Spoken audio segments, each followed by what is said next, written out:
about this. As Glenn mentioned, it's something that I'm very passionate about. I built my my company around a very specific purpose, and I work with helping companies build their sustainability strategies, the ESG strategies, and one of the first conversations that we have is around purpose. I'm gonna, at the beginning, I'm gonna cover a little bit of the basics of what purpose is. I know many of you already are very purpose-oriented companies.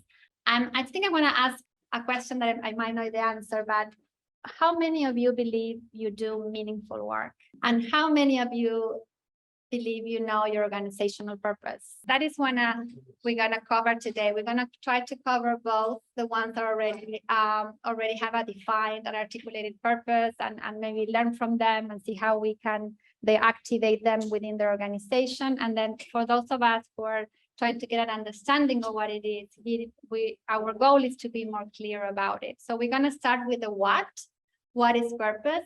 Then we're going to cover a little bit on why is this relevant for us and as conscious organizations. And also we're going to spend some time in trying to find out how to integrate purpose within everything that we do in our businesses, and give you some tools, or like a toolbox and kind of a roadmap of how to do this, because this is something that some companies take years to achieve, especially the last part, that is this integration within your culture. You know, as I mentioned before, when my background is in law, and I work for more than 20 years as a corporate lawyer, and there was a moment in my life that I didn't feel this was meaningful for me anymore. And I went into kind of a personal journey to see what can I do to bring impact to this world in a better way. And I started by thinking about what my strengths are, like Nell mentioned before. So what do I do good? What are things that I know how to do with my experience, with my skills? And then how can I use that to bring more value to the clients that we're already representing? And that is how I shifted to the environmental and social governance space. And one of the first questions that I mentioned that I ask my clients is, do you know what your organization purpose is? And I say that because I believe it's the starting point, and we believe it's the starting point for any business that wants to do business more consciously. That is why it is the first tenet of conscious capitalism that says that in order to be a conscious business or organization, you should have a higher purpose beyond profits. And what do you mean beyond profits? Because, you know, we are used to think, many of us, maybe not of us here in this group, but traditionally, and when I study law, when we study at the university, we used to think of businesses in terms of the bottom line, right? A business is successful if a business is profitable, if it's growing. But the question is that all, or is there something more? And we're here to talk about that something more, that if we do it right, and if we activate it, if we enable it, in turn would bring value to our stakeholders and to us as a company, as an organization as well. I like to give, examples of companies that are purpose-driven companies, as Glenn, many of you here, but kind of a way of internalizing what purpose really is into day-to-day. One person that I follow a lot is this Richard Branson. I don't know, you know the guy from Virgin Group. And if you think about profits between purpose-driven, when he created his company and when they interviewed him about why he built his company, of course he wanted to be successful, of course he wanted to make money, but the main reason why he was doing what he was doing is he said, I want to kind of challenge the status quo. I want to disrupt the market. I want to bring something out there that was not there before. And I want to do this by providing exceptional and unique experiences to customers. That purpose is what guides everything that he does. He has like around, 50 companies in 5 continents, different industries, but the people that work for his company feel emotionally connected to that goal.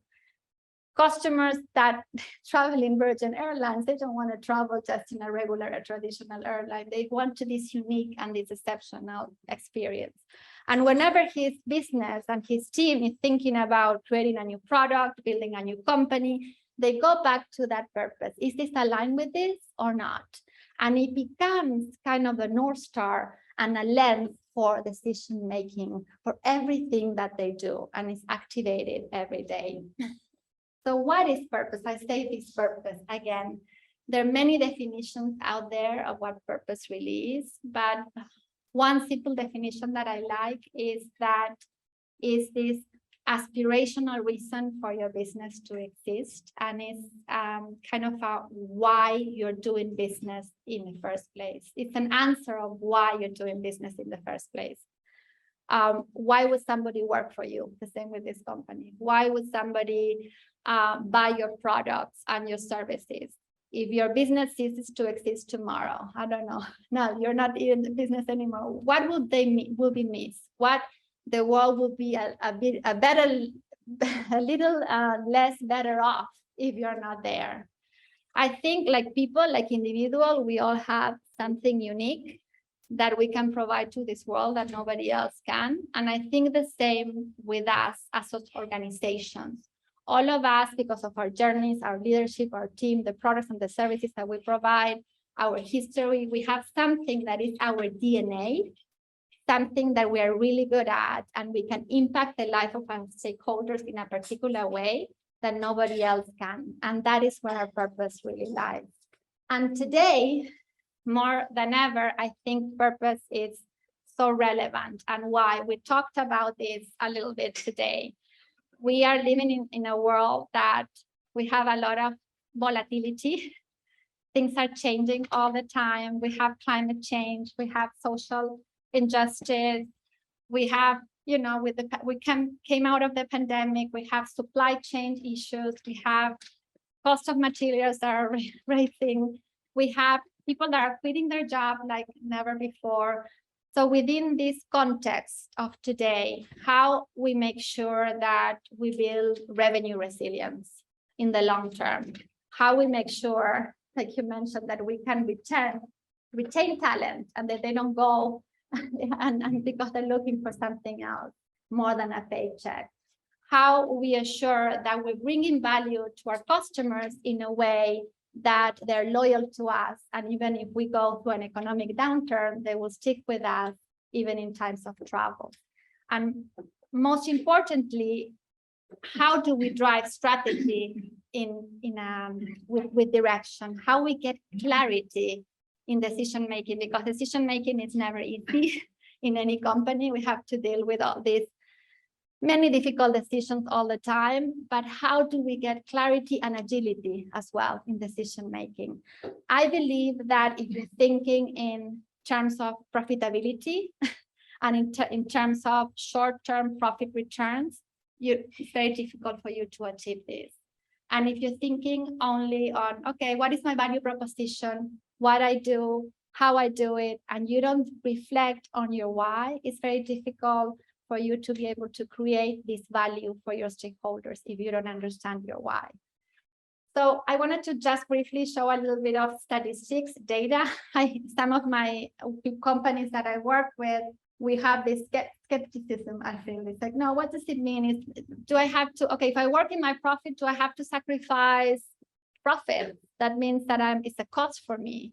And I show them some statistics. We are lucky to be in a time now that we have purpose-driven companies that have been in operation for many years. And there's a lot of studies that have been conducted on purpose-driven companies compared to traditional model. And these statistics show that this is good for business as well in terms of building resilience and building profitability. We have purpose-driven companies that they outperform the market by 42%, according to one of the studies. The majority of the leaders in the US of the big companies agree that purpose is essential and central for any business success of your organization. It is proven that it guides employee engagement and fulfillment. And it makes sense, right? If an employee goes there, he knows exactly what how he feels connected to the purpose, and he knows exactly what to do every day, interactions to achieve that purpose, feels more engaged. If you feel more engaged, you're more productive, innovation and resilience as well, and drives customer loyalty. People, all of us, I think, we're voting with our purchases. I think if we have a product that is a purpose-driven product, that we feel aligned with our values, and we feel aligned with what we understand very clearly what they stand for, we want to buy for them, even if it's a little bit more expensive of another product that it isn't. Hundreds of statistics that demonstrate that this is good for business as well. There is a very motivational speaker called Simon Sinek, and now you know him. I think the purpose of people who are involved with purpose, I think already heard about him, but he talks about the difference between the why and the what and the how. And this is important because we talked about the difference between being very profit-driven and being purpose-driven. But one of the most common misconceptions about purpose is, okay, I have to really describe very clearly what I do and how I do it. But what's the difference with the why and an answer to the why? And he calls it the golden circle. He did a lot of research of companies that have been very successful in the US and worldwide. And he said, like, the companies that are most successful, they're communicating with their why first. They're very clear about their purpose, and then they articulate their purpose in a very good way. And then maybe they say how they do it and what they do it. And companies, but the majority of the companies, especially in the US, communicate with their what first.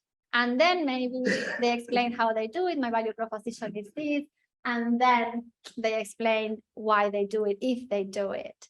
And people want to work with companies that believe what they believe. And we want to buy products from companies that share our same values. And that's the difference between the why and the what. And I feel there's also some companies that they have such a broad purpose that it's very difficult to understand what they really stand for, right? So I think we're going to go through this, how to articulate very clearly what you stand for. I incorporate what you're doing within this purpose, what are your strengths within this purpose, and how you're impacting your stakeholder, and drafting this statement in a way that you incorporate this is very essential. Even when I describe what do I do, it's like, oh, I can say what, okay, I'm a sustainability consultant firm and I incorporate best practice sustainability in your business firm. Okay, many other consultants can do that. They can replicate exactly that type of service. But why I do what I do is how I connect with my clients. I really my purpose is, healing the world by empowering responsible businesses to thrive. I want businesses to thrive. I want them to make money. I want them to be resilient. I want them to grow in today's context. But I wanted to do it because I want them to do business in a better way. Why? Because I want this world to become a better place for the next generation. And that is what I do. And it's different, my purpose from what I do. So I just wanted to bring kind of a misconception and considering the difference between the profit traditional model and what and the why first. We've seen in the news a lot of, from a legal point of view, a lot of litigation in terms of greenwashing more and more. And you have to be very careful on how you articulate what you say you're doing and also act upon it, enable upon it. The same, when I talk to my clients is wherever you're staying in terms of your social impact or environmental impact, you have to take it as the same as you when you're reporting into the world is the same. You have to a backup the same way that you have the financial information that has a backup. If there's an audit and they're asking you, what are you doing? You need to be able to say, look, we're doing this, we're doing that. This is how we're enabling our purpose. This is how we're activating our purpose. And this is a perfect segue, I think, on other misconceptions about what purpose is. It's such a a buzzword, right? We hear it and maybe we're maybe tired about listening to purpose. And I read so many articles that they use purpose the same way as an ESG strategy. And it's a difference, right? Purpose is an answering to your why, something higher. Your ESG strategy it's a way of fulfilling that purpose. But I think it's helpful the way they interrelate with each other, and it happens with me with many clients, is if you're clear about your purpose, then you have more clarity of what aspects of environmental and social impact are material to you, because it can be so overwhelming. Sustainability, ESG, what can I do? I want to do it all. What works for me? If you're clear about your purpose, it narrows down and gives clarity and lens into your strategy, I feel.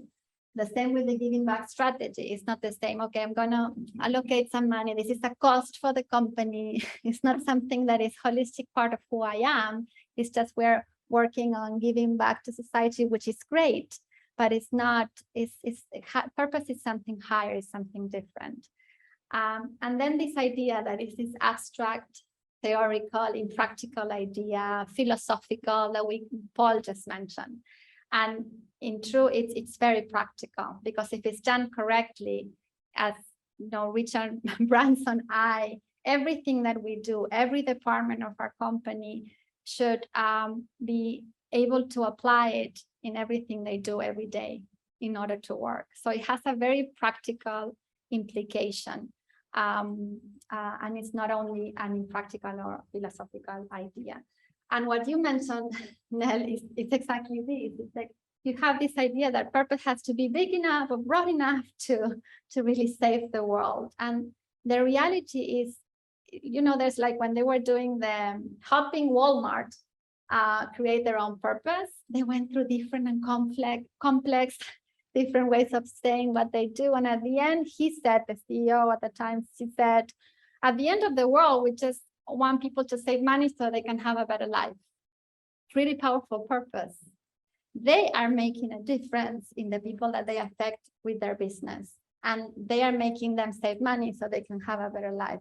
It's not saving the world necessarily, but it has a very powerful impact on the people that are their own stakeholders. I talk about Unilever and Virgin Airlines, all these big companies, but I wanted to show a very brief video of a local company based in Connecticut that is purpose oriented. And in this short video, they show a little bit on how they apply it. And I think it's very powerful video for us to watch. Furniture is so much more meaningful when you know the story behind the materials that it was made from, the fabricators who made it. As you're fabricating locally in a way to build community. That's our why. That's why we do it.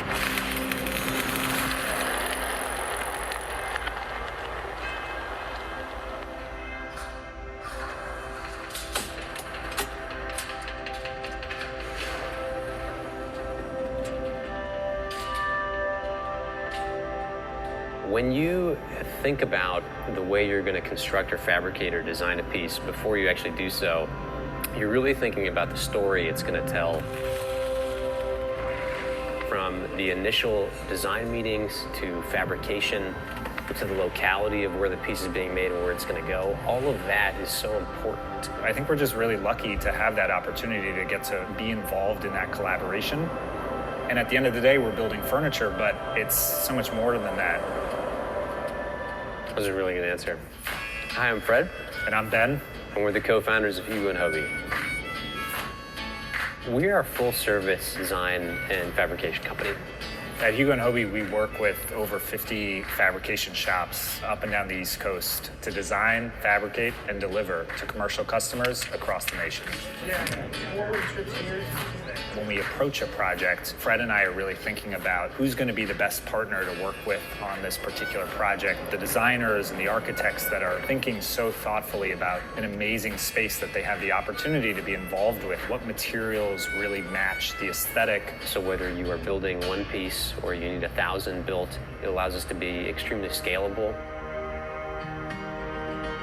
Really, the environment and an eye towards sustainability is at the core of everything we do. Our partnership with 1% for the Planet and planting trees with every project is really one of the most exciting parts of leaving our land and our cities better off than we found them. As you're building, I mean, you can literally be growing and leaving forests behind. What an incredible legacy that can be for everyone involved. Working with the people we do, it's a face-to-face interaction, and why build a piece of furniture, thousands of miles away when you're bypassing some of the best fabricators in the world, honestly, and using some of the beautiful species right here. And so I think it's just the right way to build furniture. We get to work with an incredible group of clients from restaurants and boutique hotels and offices, and architects, interior designers on these incredible projects. The thing that ties those customers together is just that higher level of expectation, I think. Knowing where a piece comes from, knowing how it's made, being involved in the creation process, it's a totally different way to look at things and to build things. The product is furniture, but I think what we're ultimately doing and achieving is building better communities that occupy spaces that are just incredibly thoughtfully designed.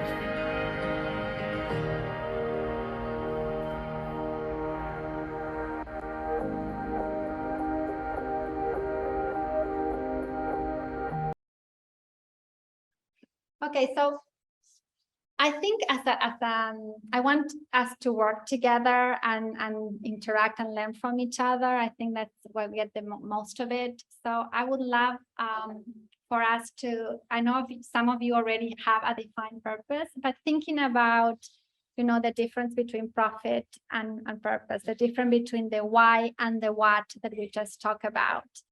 And the misconceptions that we talked about. If we can take 3 to 5 minutes to try to do like a mini exercise and draft in one sentence or two what you think your organizational purpose is. And how this is like kind of the first step. Like we have kind of a methodology that we use at Conscious Capitalism, and also that I use with my clients that is helpful. The first step is trying to work on this reflection on defining or redefining your purpose and really answering that why.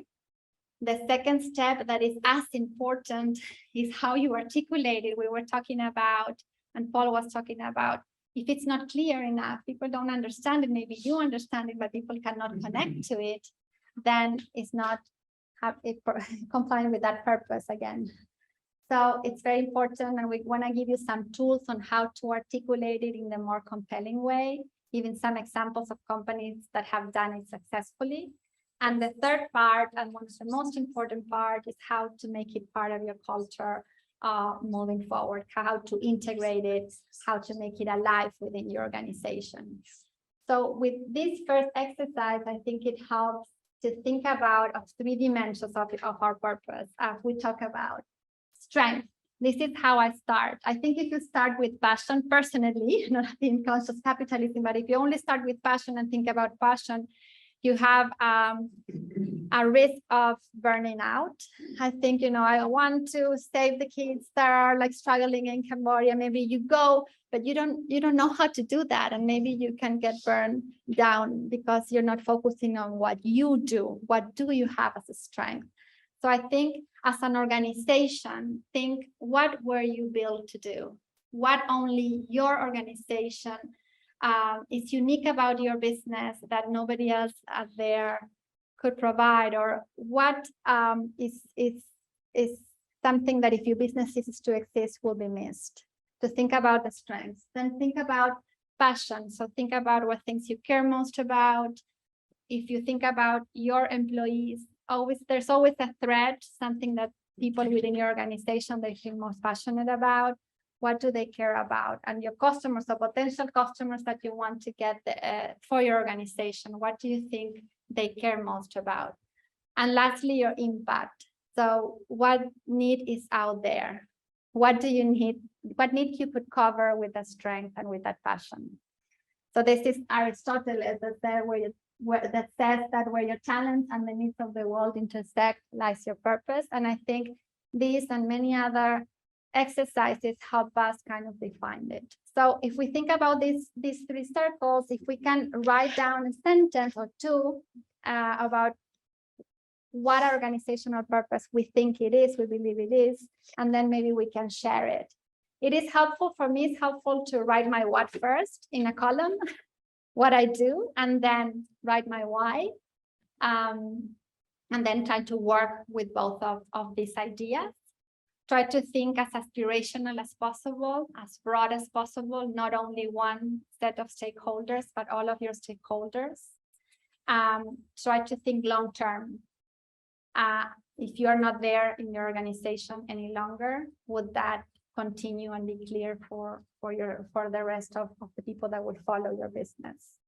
So let's try to do that for 3-5 minutes, and then we can share it.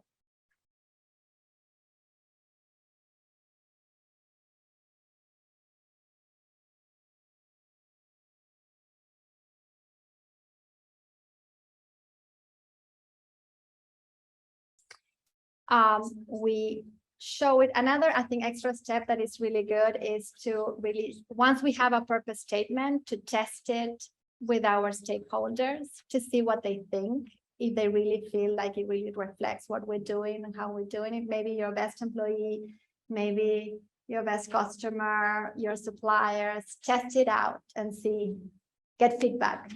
And once you get feedback, incorporate that. Once you have it defined, okay, this is just the beginning, right?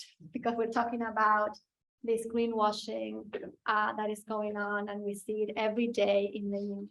So to become effective, to get all the advantages that we wanted to have, it really needs to become alive within our organization. So how to do that? I believe what we need to do is first this step, activate it, make governance act upon it. If you don't have the leaders that understand it and really buy into this, then it's very difficult to activate it within your organization. So have these difficult conversations with the leaders of your organization and with your team. I think David was mentioning that before, having these difficult conversations, and whoever was not on board, we try to educate, train, and see, look, this is where the direction that we're going, but if it's not working out for them, maybe there's a decision that needs to be made there. So governance is a very important part of it. We need to enable it. What we need to enable it? All our policies are in place. All of the processes that we don't like to do, all the processes, the incentives should be there for us to be able to activate our purpose. There's nothing more frustrating for an employee to say, we have to do this, it's a North Stars, and then you don't have the resources to do it. So invest in your purpose. Invest maybe in a leadership action plan or a culture action plan, in training your employees, in training your workforce of what this means to you. It's important to be able to enable it in order to work. And to make it part of a culture is something that is evolving constantly. I feel like purpose is kind of the roots. Together, the purpose and values of the organization is kind of the roots. And if you don't put water and every day act upon it, then it just falls apart. So what does it mean? What does it mean for your HR people? What does it mean for your sales people? What does it mean for communication? What does it mean for your legal department? How can they integrate it in a way that makes sense for them in all the decisions that they need to make every day in their business? One first step to do this is to think about what is happening now in your company. What are your top priorities right now in the to-do list that you have to do? Maybe it's an investment decision, maybe you're thinking of hiring the CFO or hiring more people, and just list it and go through this definition of purpose, this idea, your why. Is this aligned with it or not? And if it's aligned with it, okay, how I'm going to enable it? What policies need to be drafted there? What processes need to be there in place? What KPIs need to be there to make sure that this really is effective in the long term. Paul is going to talk about KPI, a whole model about it. For me, it's kind of the roadmap of how to achieve your purpose, and kind of a design on how to make sure that the incentives are there for you to do it, and a way to assess if your purpose is really coming alive and it's becoming part of your culture. So if you list that, you say it's aligned, it's not aligned, and then if it is, go through what you can do, and if it's not, maybe what decisions, what actions you should need to stop doing in order to make it align to your purpose. There's a set of exercises as well in the book that help with each one of these processes, and we're here along with these 10 months to help you do that.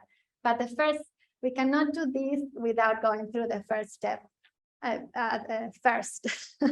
You know, trying to go, as Paul said before, going through a little bit of this reflection to make sure we are crystal clear about where we stand for. Once we are, let's test it out and see how it works within our organization. This is what we just mentioned, that it's a journey, it's not a destination, it cannot be achieved overnight, it takes time. We are trying to trigger a mind shift that becomes part of a culture that is long-term. For action plan is this, is if you have a defined purpose, work on the articulation, test it out with your stakeholders, and then work on these exercises together on how to activate it and enable your purpose. And I want to end, I think, if you agree, Glenn, this session with a vision exercise for all, so we can take home this vision of what we want our company to be, considering everything that we just talked about. As our last exercise, I would like for you to think that it's, I don't know, 5 years from now, maybe 3-5 years from now, you open your favorite newspaper. Maybe there's that. Yeah, you're right. Maybe your Instagram or whatever, or your online search, and there's a big headline there. If your name is there, the name of your organization is there in bold letters. Maybe it's you as a leader, or maybe it's about your organization. And I want you to write that headline. And I want you to write a little bit, if it's just a quote about you, maybe as a leader, a quote about you from an employee, from a customer, and what does it say? And I would love for some of us, if we have time, to share a little bit of these headlines. So we'll do like 5 minutes to do this.